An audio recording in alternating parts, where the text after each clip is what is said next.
आयुर्वेदीय सुप्रजनन चिकित्सेची साथ बाळाचे स्वप्न शक्य करण्यास देईल मदतीचा हात. अधिक माहितीसाठी संपर्क करा वैद्य तेजस्विनी समीर भाले यांच्या पुणे औंध बाणेर येथील प्रकृती क्लिनिकला. संपर्क 98-225-20-175. प्रकृती आयुर्वेद पंचकर्म क्लिनिक, शास्त्रोक्त नाडी परीक्षा व स्त्री पुरुष वंध्यत्व निवारण केंद्र. श्रोतेहो नमस्कार. मनमोकळ्या गप्पा या कार्यक्रमात मी तुम्हा सर्वांचं स्वागत करते. आजच्या कार्यक्रमात प्रकृती आयुर्वेद पंचकर्म क्लिनिक औंध येथील डॉक्टर समीर भाले सर आपल्याला सांगणार आहेत आयुर्वेदाबद्दल आणि आयुर्वेदामध्ये थायरॉइडसाठी काय सांगितलंय याबद्दल. 20 वर्षाहून अधिक काळ आयुर्वेद प्रॅक्टिस करणारे डॉक्टर समीर भाले सर आहेत आपल्यासोबत. डॉक्टर समीर सर नमस्कार. नमस्कार. डॉक्टर समीर सर, मी आता म्हटलं तसं थायरॉइड हा सुद्धा आजकाल खूप कॉमनली आढळतोय, तर या थायरॉइडच्या उपचारांबद्दल आयुर्वेदामध्ये काय काय सांगितलंय, कसा विचार केलाय? आता सगळ्यांना कल्पना आहेच आहे की थायरॉइड हा मेटाबॉलिझम रिलेटेड ग्लँड आहे जी आपल्या शरीरातील सगळ्या चयापचय प्रक्रिया कंट्रोल करते. आयुर्वेदाचा विचार करताना आम्ही ज्या पद्धतीने सर्व आजारांच्या बाबतीत विचार करतो तसंच थायरॉइडच्या बाबतीत सुद्धा कोणते दोष, वात पित्त कफांमधले कोणते दोष कोणत्या गुणांनी खराब झालेले आहेत आणि आपल्या शरीरातलं पचन कंट्रोल करणारा अग्नी आणि टिश्यू लेवलवर असलेला धात्वाग्नी हा जो आयुर्वेदाचा एक युनिकनेस आहे. नुसतं पोटातलंच पचन महत्वाचं नाहीये, तर पेशी लेवलवर जे पचन होत असतं, जे कारणीभूत असतं त्या ट्रान्झिशनसाठी, ॲसिमिलेशनसाठी, त्या धात्वाग्नीमध्ये काही जर दुष्टी झाली असेल तर थायरॉइड सारखे आजार होताना दिसतात. त्याच्यामुळे थायरॉइडचा विचार करताना वात पित्त कफ, तुमचा जठराग्नी, धात्वाग्नी आणि जे कोणते दोष त्यात इन्व्हॉल्व्ह झालेले आहेत त्याचा विचार करणं आम्हाला महत्वाचं असतं. आता थायरॉइड साधारणपणे आपल्याला मोठ्या प्रमाणात जो दिसतो तो म्हणजे हायपोथायरॉइडिझम. हायपोथायरॉइडिझम हा आयुर्वेद शास्त्रानुसार विचार केला तर वात आणि कफ दोषांच्या दूषित मुळे होताना दिसतो. वाताचा वृक्ष गुण, मंद गुण, शीत गुण आणि कफाचा स्निग्ध गुरु, मंद, शीत ह्या गुणांची दृष्टी अधिक प्रमाणात झालेली असते आणि त्याच्याचमुळे जे आपण थायरॉइड मध्ये लक्षणं बघतो, हायपोथायरॉइड मध्ये वजन वाढणं, त्वचा राठ होणं, केस राठ होणं, पोट नीट पद्धतीने साफ न होणं, वजन अति प्रमाणात वाढणं, पचनच सावकाश झालं तर ओव्हर इटिंग होतं आणि त्याच्यामुळे जास्तीत जास्त शरीरातला मेदाचाच घटक निर्माण होतो आणि त्यामुळे वजन वाढताना दिसतं. शरीराचं पोषणच नीट नाही झालं, शरीरातले जे काही प्रवाह आहेत ते मंदावलेले असतील तर आपण इन्फर्टिलिटीमध्ये हायपोथायरॉइड हे खूप मोठ्या प्रमाणात दिसतं. कारण का शरीराचंच पोषण निर्माण नाही नीट झालं तर त्यातून निर्माण होणारे स्त्री बीज, पुरुष बीज हे सुद्धा चांगल्या क्वालिटीचे निर्माण होत नाहीत. त्याच्यामुळे मग आपण जे इन्फर्टिलिटी म्हणतो त्याच्यामध्ये थायरॉइड किंवा पाळी नियमित न येणं स्त्रियांच्या बाबतीत हे खूप मोठ्या प्रमाणात दिसतं. त्यामुळे हायपोथायरॉइडचा आयुर्वेदात विचार करताना कफ आणि वात हे दोष आणि तुमच्या धात्वाग्नीला खूप महत्व दिलेलं आहे. त्याच अनुषंगाने मग आपण पुढे चिकित्सा करतो. दूषित झालेला कफ काय करतो, शरीरात सगळ्या चॅनल जे असतात जे शरीराला नरिश करत असतात त्या चॅनल्स मध्ये ब्लॉकेज क्रिएट करतो, तिथली मुवमेंट स्लो करतो. त्याच्यामुळे जे हायपोथायरॉइड मध्ये आपल्याला जी लक्षणं दिसतात ती दिसतात. त्यामुळे ज्यावेळेस आम्ही उपचार करतो हायपोथायरॉइडच्या पेशंट्समध्ये त्यावेळेस तो जो जठराग्नी आहे किंवा टिश्यूच्या लेवलवरचा जो धात्वाग्नी आहे तो आपल्याला ठीक करायचाच आहे.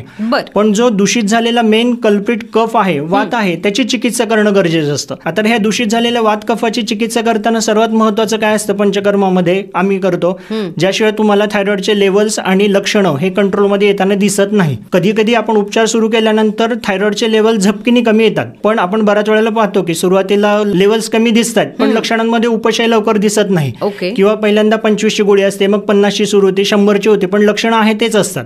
म्हणून नुसतंच लेवल्स कमी असणं म्हणजे थायरॉइड कंट्रोलमध्ये आहे असं नाहीये. त्याच्या अनुषंगाने जी लक्षणं दिसतात शरीरामध्ये झाले तेही कंट्रोल व्हायला पाहिजेत. त्यामुळे हायपोथायरॉइडिझम मध्ये आम्ही काय करतो, सर्वात पहिल्यांदा महत्वाचा उपाय जो आहे पंचकर्मातला तो वमन करतो. वमन हा कफासाठी महत्वाचा आहे. हायपोथायरॉइडिझम मध्ये जो कफ मेन कल्प्रिट आहे, जो शरीरामध्ये ब्लॉकेजेस क्रिएट करतोय, जो शरीरातली चलनवलन मंदावतोय, तो शरीराच्या बाहेर पहिल्यांदा काढणं खूप गरजेचं आहे. तर त्यासाठी पहिल्यांदा वमनाचा उपचार करायचा. वमन झाल्यानंतर जे वाताचा कंट्रोल करायचा आहे तो वाताचं शमन करण्यासाठी बस्ती चिकित्सा उपयोगाची आहे.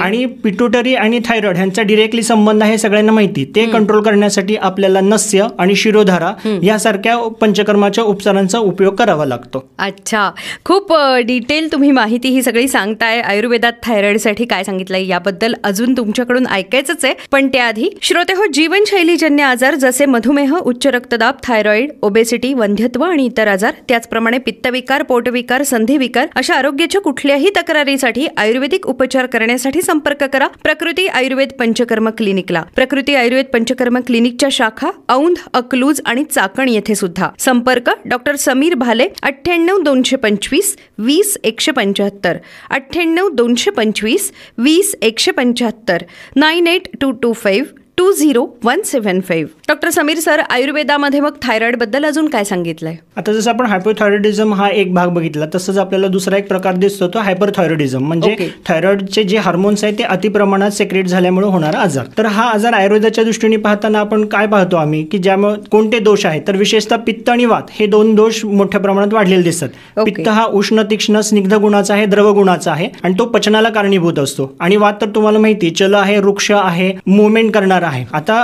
अग्नी आहे, तो जर वाऱ्याने भडकवला तो शरीरात भडका उडतो, वणवा पेटल्यासारखा. हायपोथायरॉइडिझम मध्ये पण त्याच पद्धतीने होतं की शरीरामधलं चयापचय प्रक्रियेचा भडका उडतो. त्याच्यामुळे जी लक्षणं दिसतात ते सुद्धा तुम्ही बघितलं तर बघा, वजन पटकीने कमी होणं, केस जास्त गळणं, त्वचा पातळ होणं, त्वचेचे दाह होणं, त्वचा कांबूस दिसते, लालसर काळी झाल्यासारखे दिसते, जुलाब होताना दिसतात, ज्याला स्टिअटोरिया म्हणतात, की भसरट अशी मलप्रवृत्ती होते. तर ही जी सगळी लक्षणं आहेत ते पित्ताचा वातामुळे झालेल्या भडक्याने होताना लक्षणं ही दिसतात. मग त्याचा उपाय करताना आम्ही काय विचार करतो की जे पित्ताचा प्रकोप झालाय तर पित्ताचा प्रकोप चांगल्या पद्धतीने कशाने कंट्रोल करू शकतो, तर त्याला पंचकर्मामधलं विरेचन हे उपाय सांगितलेला आहे. विरेचनाने पित्ताची शुद्धी उत्तम होते. त्यामुळे हायपरथायरॉइडिझमच्या पेशंट्समध्ये आम्ही सर्वात पहिलं काम काय करतो, त्या पेशंटला शास्त्रशुद्ध पद्धतीने विरेचन करून घ्यायचं. विरेचन झालं ते हायपोथायरॉइडिझमला कारणीभूत असलेला मेन कल्प्रिट जो पित्त आहे त्याचा शमन झाला, तो कंट्रोलमध्ये आला. दुसरा जो दोष आहे तर त्याच्या शमनासाठी आपल्याला बस्ती हा उपक्रम करता येतो. हे दोन्ही दोष एकदा आटोक्यात आला की तुमचा हायपोथायरॉइडिझमची लक्षणं आणि त्याची जे काही लेवल्स आहेत ब्लड रिपोर्ट्स मधले हेही चांगल्या पद्धतीने कंट्रोल होताना दिसतात. एकदा तुम्ही शरीराची शुद्धी करून दूषित दोष कंट्रोलमध्ये आणले की मग आभ्यंतर चिकित्सेला कोणत्या पद्धतीचे दोष वाढलेले आहेत, म्हणजे आता हायपोथायरॉइडिझम मध्ये असेल तर कांचनार आहे, गुगुळ आहे, शिलाजीत आहे, त्रिकटू आहे, त्रिजातक अशी वापरली जातात. हायपरथायरॉइडिझम मध्ये पित्ताचं प्राधान्य जास्त असल्यामुळे मग तिथे शतावरी, अश्वगंधा, ज्येष्ठ मध, गुगुळ, पंचतिक्त, गुडूची अशा स्वरूपाची औषधांचा आम्ही वापर करतो. जसं ज्या कारणामुळे दोष जास्त आहेत त्या कारणाची औषधं आपण म्हणजे ज्याच्यामुळे घडतंय, जे आयुर्वेदात आपण म्हणतो मुळापासून आजार करायचा, तर मूळ काय आहे तर जे वाढलेले दोष आहेत, दूषित झालेले दोष आहेत ते कंट्रोल करायला पाहिजे. आणि जसं हायपोथायरॉइडिझम मध्ये मी तुम्हाला सांगितलं तसंच नस्य आणि शिरोधारा, कारण का पिट्युटरी ही ग्लँड ही आपली हायपोथायरॉइड ग्लँडला कंट्रोल करणारी एक ग्लँड आहे, हे आता शास्त्रांनी संमत झालेलं आहे. तर नस्य आणि शिरोधारा हे तुमच्या मनावर, मेंदूवर काम करतात. म्हणजे थोडक्यात आपण असं म्हणू शकतो इनडायरेक्टली पिट्युटरीवर काम करतात. त्यामुळे पिट्युटरीतून जे थायरॉइडला स्टिम्युलेशन मिळतं थायरॉइड सेक्रेशनसाठी हे चांगल्या पद्धतीने कंट्रोल करता येतं. त्याच्यामुळे आपल्याला लॉंग टर्म मध्ये ज्यावेळेस बेनिफिट्स मिळवायचे असतात, उपशय मिळवायचा असतो, त्यावेळेस वमन विरेचन हे प्रासंगिक असतं, त्या वेळेला करणं गरजेचं असतं किंवा ठराविक अंतराने करावं लागतं. पण आम्ही पेशंटला सांगतो की तुम्ही नियमितपणे नस्याचा उपयोग करा, जितकं जमेल त्या पद्धतीने तुम्हाला शिरोधाऱ्याचा उपयोग करता येतो. एकूणच थायरॉइडच्या उपचारांबद्दल एवढा सुंदर विचार आयुर्वेदामध्ये केलेला दिसून येतो. अगदी बरोबर. आणि मला एक सांगायचं आहे की कोणतेही आयुर्वेदिक उपचार जर तुम्हाला चांगले त्याच्यातून रिझल्ट मिळवायचे असतील, फायदा करून घ्यायचा असेल, तर तज्ञ आयुर्वेदिक डॉक्टरांच्या सल्ल्याखाली, पंचकर्म तज्ञाच्या सल्ल्याने रुग्ण परीक्षण करूनच करा, म्हणजे त्याचा जास्तीत जास्त पद्धतीने फायदा होताना दिसतो. खरं आहे, ही खूप महत्त्वाची गोष्ट तुम्ही सांगितलीत.